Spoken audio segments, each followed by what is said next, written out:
ब्रह्मा बाबा लौकिक में भी ब्राह्मण थे और अलौकिक में भी ब्राह्मण बन गए। ऐसे ही वैष्णवी देवी लौकिक में भी ब्राह्मण तो अलौकिक में भी ब्राह्मण ही बन गई, डबल ब्राह्मण हो गई। ऐसे ही जगदम्बा लौकिक में भी ब्राह्मण तो अलौकिक में भी ब्राह्मणी बन गई। प्रजापिता भी लौकिक में भी ब्राह्मण तो अलौकिक में भी। हमें ये ख्याल आता है कि जो लौकिक में ब्राह्मण है उनको तो ब्राह्मण तो स्वीकार करने में कोई हिचक नहीं है, संकोच नहीं है, तो लेकिन दूसरी जाति का जो है उसको अपने आप को लौकिक दुनिया में चलते हुए अपनी जाति को भूलना, अपने वर्ण को भूलना जो है वो इतना आसान नहीं है। अगर हम स्वीकार कर लें, हम जितना परिवार यहाँ बैठा हुआ है, कोई मेहतर घराने का अगर ज्ञान में आ जाए और हम उसे ब्राह्मण मान लें तो, लेकिन उसका यहाँ का तो थोड़ा समय वो रहेगा ना है? इस संगठन में तो आएगा अर्थकाल के लिए। हाँ, अर्थकाल के लिए आएगा। यहाँ इस संगठन में उसकी जो हाजिरी है वो तो थोड़े समय के लिए है। क्यों? बाकी समय तो वो रहेगा अपने लौकिक संबंधियों के साथ। तो क्या हुआ, तो जब ज्ञान ले लेता आदमी और ज्ञान लेने के बाद उसकी बुद्धि में अगर ज्ञान घुमड़ता रहता है तो लंबे समय तक लौकिक परिवार का कहा जाएगा या अलौकिक परिवार का कहा जाएगा? अलौकिक परिवार का हो गया। देखने में आता है। ब्राह्मणत्व को उनके सामने प्रूव करना बड़ा मुश्किल हो जाता है। इसीलिए तो मेहतर घराने के यहाँ कितने बैठे हुए हैं? कोई है? कोई नहीं।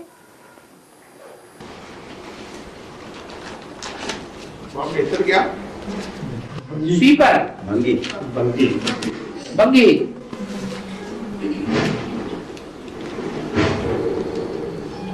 बाबा जो शिव की सोल है, शिव की जो सोल है, कृष्ण, हाँ, शिव की सोल मुझ में प्रवेश कर सकती है।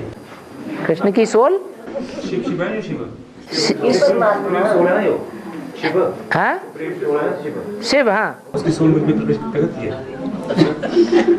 तो उसकी जो सोल है, कोई भी बच्चों में बाप दादा प्रवेश करते हैं लेकिन शिव बाप प्रवेश नहीं करते। राम की आत्मा, राम वाली आत्मा प्रवेश कर सकती है, कृष्ण वाली आत्मा प्रवेश कर सकती है, उनको कहा जाता है बाप दादा। बाबा ये कैसे पता चलता है कि ये बाप की आत्मा प्रवेश करके कार्य कर रही है, करवा रही है, या दादा की आत्मा प्रवेश करके कार्य करवा रही है? पता क्यों चलेगा? जब बीज रूप आत्मा बीज रूप स्टेज में प्रवेश करेंगे तो पता कैसे चलेगा? गुलजार दादी के तन में प्रवेश करते हैं सूक्ष्म शरीर से, तब पता चलेगा। उसमें बाप दादा तो नहीं प्रवेश करते हैं ना? नहीं, लेकिन वहाँ बाप दादा मुरली दादा कहा जाता है, वो याद में रहते हैं शिव की, इसलिए बाप दादा कहा जाता है। तो राम की आत्मा जो है तो किस में प्रवेश करती है? चंद्रवंशी में प्रवेश नहीं करती है? राम की आत्मा जो है वो अकेली नहीं प्रवेश कर सकती किसी में। शिव बाप राम बाप के सहित कोई में प्रवेश कर सकता है। हाँ, बहुत काम है तुमको, जाओ जाओ जाओ जाओ जाओ। मैं देश की सेवा करना चाहता हूँ। देश की सेवा, देश की सेवा करने जाता है, देश की सेवा करने जाता है। चाहते हैं? करना चाहता हूँ। हाँ, फिर अब देश में रहेंगे क्या विदेश में जा रहे? फिर कहाँ की सेवा करेंगे? देश की सेवा मतलब देश के लिए कोई कार्य है, देश के लिए कोई अच्छा कार्य, अच्छा काम। जो भी काम करोगे तो देश की सेवा रहेगी ना। देश में रहते तो देश की सेवा करेंगे, विदेश में जाओगे तो विदेश की सेवा करोगे। है, अलग सेवा करोगे देश की? तो मतलब हाँ, अलग क्या? अलग कुछ अलग हो जाए। तो कैसी अलग? जैसे कि अपने तरीके से, मतलब जिससे इस देश का भला हो सके। अपने तरीके से जिससे इस देश का भला हो सके। अपनी मनमत पर जितना काम करोगे। नहीं, थोड़ी मदद बाबा से ही थोड़ी मदद देंगे। बाबा तो बताते हैं कि ज्ञान सुनाओ दूसरों को, बाप का परिचय दो, देश की सेवा भी होगी और भगवान की सेवा भी होगी, यज्ञ की सेवा भी होगी। और जो रामायण में बताते हैं कि रावण को मारा था तो क्या तो राम ने रावण का अंत किया था ना, तो उसने उसका संयोग लिया था, जो विभीषण क्या था, राम ने रावण का अंत किया था ना, तुन्नी में तिल लगा के, तुन्नी में तिल लगाया था ना, नाभि में, तो राम को नहीं मालूम था कि तुन्नी में तिल लगाने से इसकी मौत हो जाएगी। और राम को कहाँ मालूम था? विभीषण ने बताया। राम भगवान था या राम देवता था? तो देवात्मा को पता होता है या भगवान को पता होता है सब कुछ? तो राम भगवान तो था नहीं। जैसे सब मनुष्य हैं वैसे वो भी मनुष्य। और वो भगवान होता तो वो और वो भगवान होता ना, हाँ, वो हनुमान से मदद नहीं लेता, तो उसको पता चलता है, मनुष्यों से मदद लेने की क्या जरूरत? पर जो बड़के लोग हैं ना, वो यही मानते हैं कि राम को सब पता होता है, राम ऐसे करता है। तो दुनिया के लोग तो राम को ही, कृष्ण को ही भगवान मानते हैं ना। अब हमारी बुद्धि में तो बैठ गया कि राम और कृष्ण कोई भगवान थोड़े ही हैं, वो तो जन्म मरण के चक्र में आने वाली आत्माएं हैं, मनुष्य आत्माएं हैं। मनुष्य आत्मा से पुरुषार्थ करके देवता बन जाते हैं। मैंने कुछ लोगों को बताया है इस बारे में कि राम और कृष्ण देवता हैं। देवता हैं या देवता सत्ययुग त्रेता में थे? हैं? अभी देवता हैं या सत्ययुग त्रेता में थे? सत्ययुग त्रेता में थे। अभी पुरुषार्थ ही हैं। पुरुषार्थ करके नर से नारायण जैसे देवता बन जाएंगे।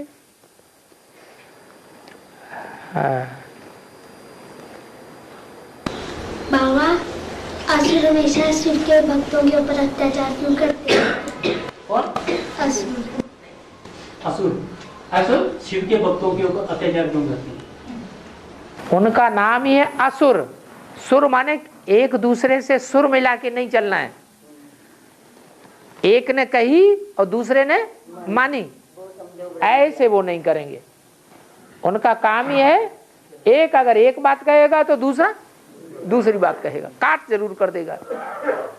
एक दूसरे की बात मानना नहीं है उनको। इसलिए वो तो है ही स्वभाव संस्कार से असुर।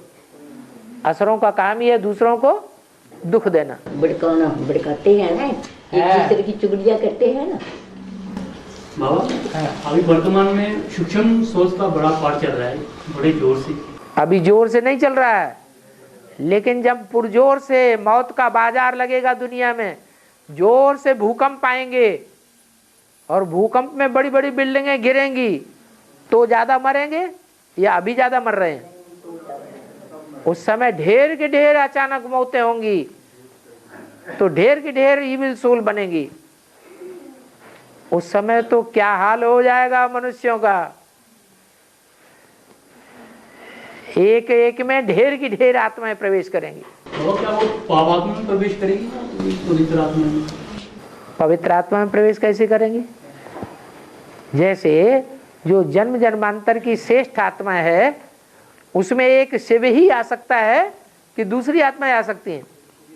ऐसे ही अपना अपना घोड़ा बना हुआ है।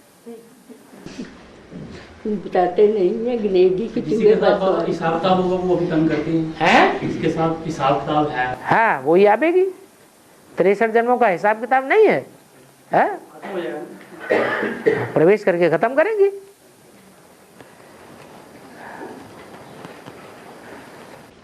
जब मिनिस्टर मरेगा तब होगी जब मिनिस्टर मरेंगे तब होता है। मिनिस्टर मरेंगे तब विनाश होगा। फिर ढेर बोलेंगे। अभी मिनिस्टर नहीं मर रहे हैं? हैं? इंदिरा गांधी प्राइम मिनिस्टर नहीं थे? राजीव गांधी प्राइम मिनिस्टर नहीं थे? तो फिर उनकी अकाले मौत हो सकती है, तो कोई की भी हो सकती है।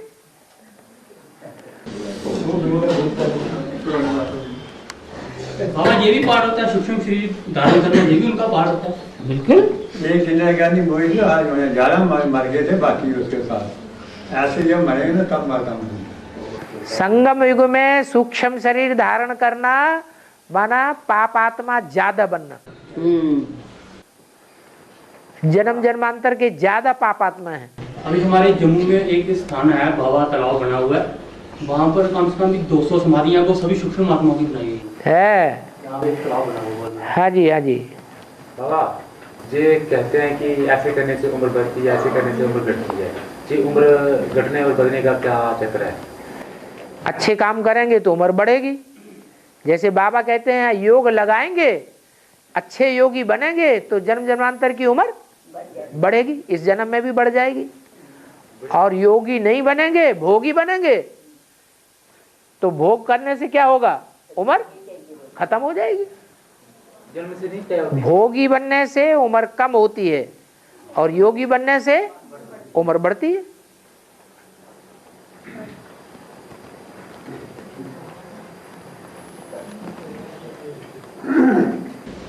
उम्र तो ब्रह्मा बाबा की भी उनकी जन्म पत्रिका के मुताबिक थोड़ी बताई गई थी, लेकिन उनकी उम्र ज्यादा थी। 10 साल बढ़ गई, 250 साल तो नहीं हुई,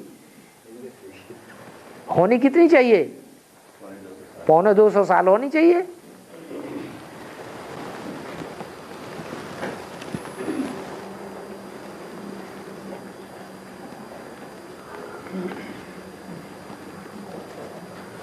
बाबा कीचक को केवल 6 लोग मार सकते थे, भीष्म पितामह, बलराम, कर्ण, दुर्योधन, कृपाचार्य और भीम। इनका बेहद का अर्थ क्या है? अब भीष्म कौन है ब्राह्मणों की दुनिया में? है भीष्म पितामह कौन से धर्म के थे? संन्यास धर्म के थे। जो भी धर्म है दुनिया में विधर्मी, वो प्रवृत्ति मार्ग के हैं, विधर्मी विदेशी या निवृत्ति मार्ग के हैं? सब निवृत्ति मार्ग के हैं। उन सब निवृत्ति मार्ग के बीच में सबसे पावरफुल आत्मा कौन सी है?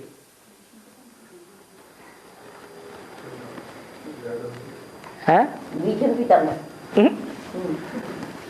दुनिया के हिसाब से बताओ, जैसे दुनिया में प्रैक्टिकल में हिस्ट्री में देखने में आता है। इस्लामियों में भी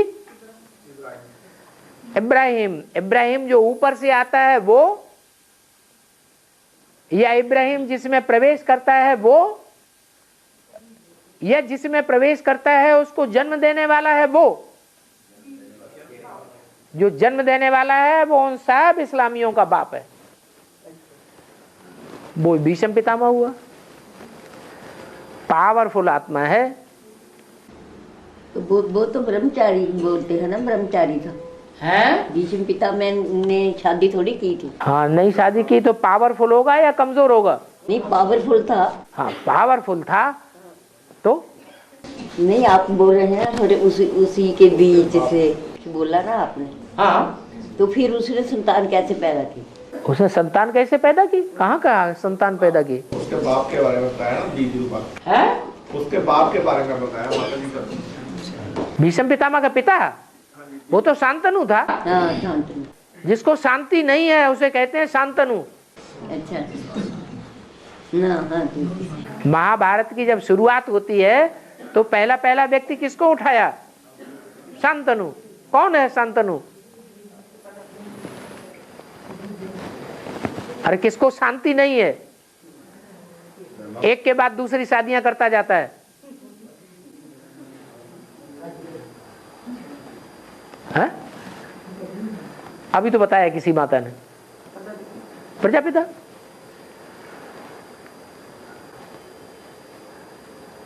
प्रजापिता कहाँ शादी करते हैं? कहते हैं प्रजापिता शादियां नहीं करता जाता। कृष्ण वाली आत्मा और प्रजापिता वाली आत्मा अलग अलग है, ये एक ही शरीर में है। तो फिर 16,108 रानियां नहीं कही जाती हैं? वो कहाँ की यादगार है? संगम युग की। भीष्म पितामह, फिर आगे है बलराम। एक है राम और दूसरा है बलराम। बलराम किसका पार्ट है? नहीं, लक्ष्मण का। लक्ष्मण किसका पार्ट है? शास्त्रों में क्या दिखाया गया है? शेषनाग। किसके फन? कितने फन दिखाए जाते हैं? 7 फन। माने 7 आत्माएं वो अलग और एक वो अलग। कितनी हो गई? 8 आत्माएं हो गई।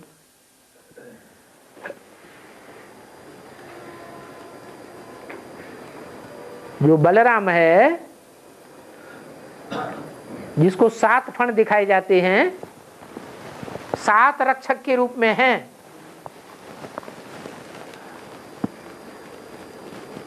ब्राह्मणों की दुनिया में बलराम कौन है?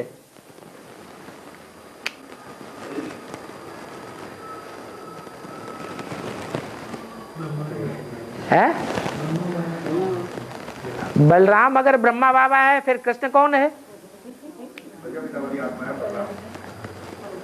प्रजापिता वाली आत्मा बलराम है। माने 7 फण कौन से हैं फिर? 7 नारायण। 7 नारायण कहाँ हैं? संगम युग के नारायण के बाद कितने नारायण होते हैं? हैं? 8 नारायण होते हैं। 7 कहाँ होते हैं?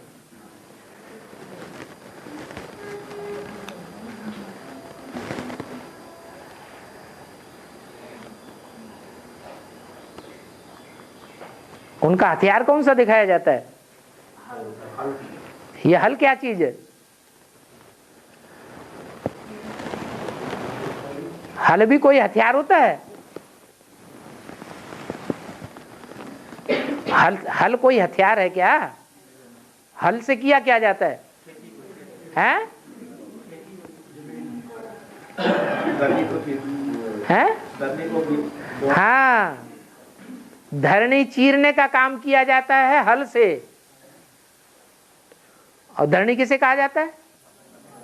हैं? कन्या माताओं।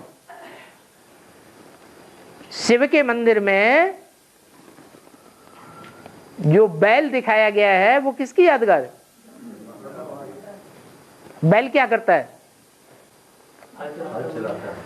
वो भी हल चलाता है, ज्यादा संतान पैदा करता है, ज्यादा खेती करता है। तो बलराम हुआ।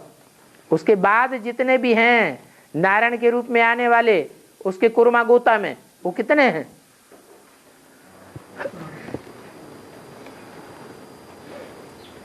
अरे सतयुग में जो कृष्ण होगा, उसके बाद कितने हैं कुर्मा गोता में? 7 नारायण। वो ही 7 फन वाला सांप हो गया। वो बलराम है। बलराम के रूप में भी उसे दिखाया गया है और उसी को हनुमान के रूप में दिखाया गया है। बाबा, वो तो कृष्ण वाली आत्मा ही ब्रह्मा बाबा का पार्ट है। ब्रह्मा बाबा का पार्ट तो कृष्ण वाली आत्मा। गीता में जो कृष्ण दिखाया गया है, वो कृष्ण कौन सा कृष्ण है? सतयुग वाला कृष्ण है या संगम वाला कृष्ण है? संगम वाला कृष्ण है। तो संगम में कृष्ण कौन है? राम वाली आत्मा, जिसे गीता में भगवान कह दिया है। और जैसे राम, बात अभी पूरी नहीं हुई। अगला है कर्ण। नाम क्या है? कर्ण। कर्ण माने क्या होता है? कान। कान का काम सबसे ज्यादा किसने किया? सबसे पहले कौन सुनता था? और सबसे ज्यादा मुरलियां किसने सुनी होंगी? ब्रह्मा बाबा ने। तो वही कर्ण का पार्ट है। किसने पालना की है? अरे ब्रह्मा बाबा की पालना किसने की? अरे कोई माताएं यज्ञ में थी कि नहीं थी? थी ना। हैं? 2 माताएं थी ना, तो वो पालना करने वाली हो गई। वो पालना करने वाली माताओं को शास्त्रों में दिखा दिया है, सूत पुत्र कहा गया है। वो पांडवों की दासियां हैं या पांडवों की रानियों के रूप में है?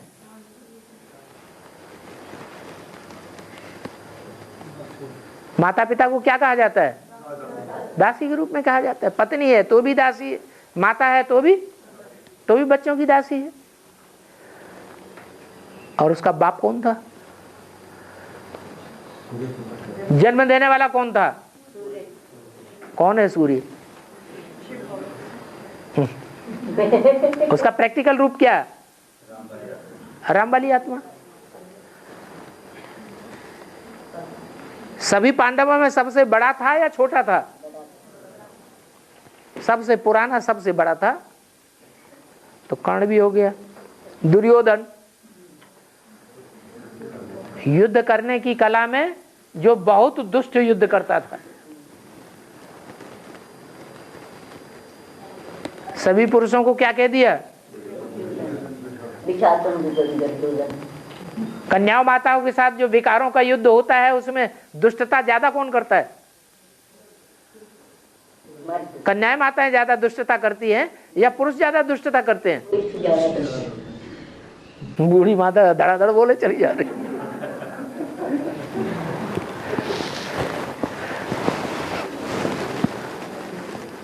उनमें कोई अव्वल नंबर भी होगा है? जो अव्वल नंबर है उसी का गायन हो गया दुर्योधन। फिर कृपाचार्य। कृपाचार्य कौन थे?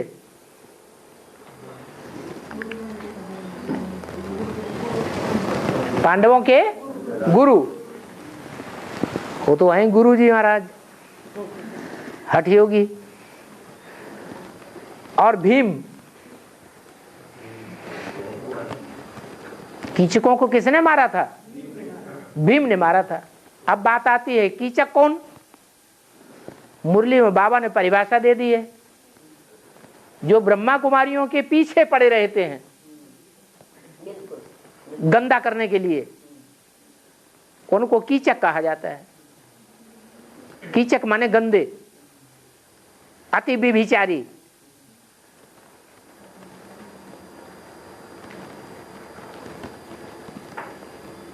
वो इतने पावरफुल थे कि ऐसे बड़े बड़े महारथी ही उनको मार सकते थे।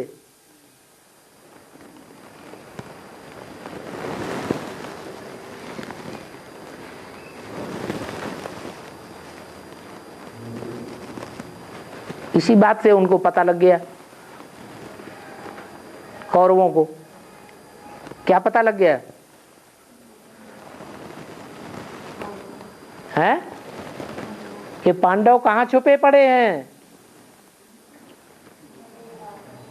कीचक कहां था?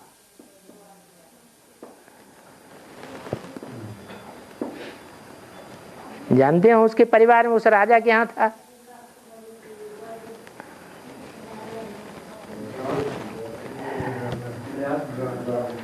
और बाबा रावण का वध करने के लिए जो विभीषण ने राम का मार्गदर्शन किया, तो विभीषण कौन है? संगम बी माने विशेष, भीषण माने भयंकर। जो राक्षस संप्रदाय के लिए बहुत भयंकर साबित हो गया। घर का भेदी लंका ढावे। बाहर के दुश्मन बड़े दुश्मन नहीं होते हैं, जो अंदर के होते हैं वो बड़े दुश्मन होते हैं।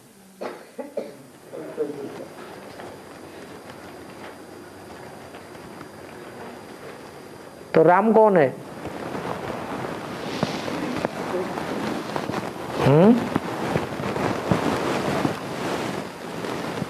राम तो प्रजापिता वाली आत्मा।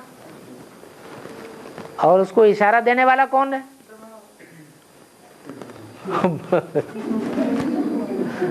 और सारी कलाकारी जानता है। घर का वेदी हो गया। नाभि में बाण मारो, नाभि में 16,000 नसें नाड़ियां इकट्ठी होती हैं। 16,000 को कंट्रोल करने वाली कौन है? वैष्णवी देवी। वहां बाण मारेंगे तो नाभि कुंड सूख जाएगा, रावण खलास हो जाएगा। विभीषण का पाठ वैष्णवी का हुआ है? विभीषण का पाठ किसका हुआ? कृष्ण वाली आत्मा विशेष भयंकर है जो अपना कुल छोड़ करके राम के कुल में चला जाता है।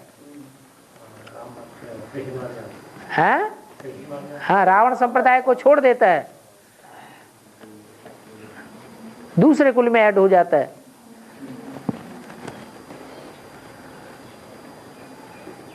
वो अच्छी बात है, खराब बात है? खराब बात है, लेकिन अपने कुल की लाज रखना चाहिए या नहीं रखना चाहिए? कुंभकर्ण ने ज्यादा श्रेष्ठ काम किया या विभीषण ने ज्यादा श्रेष्ठ काम किया?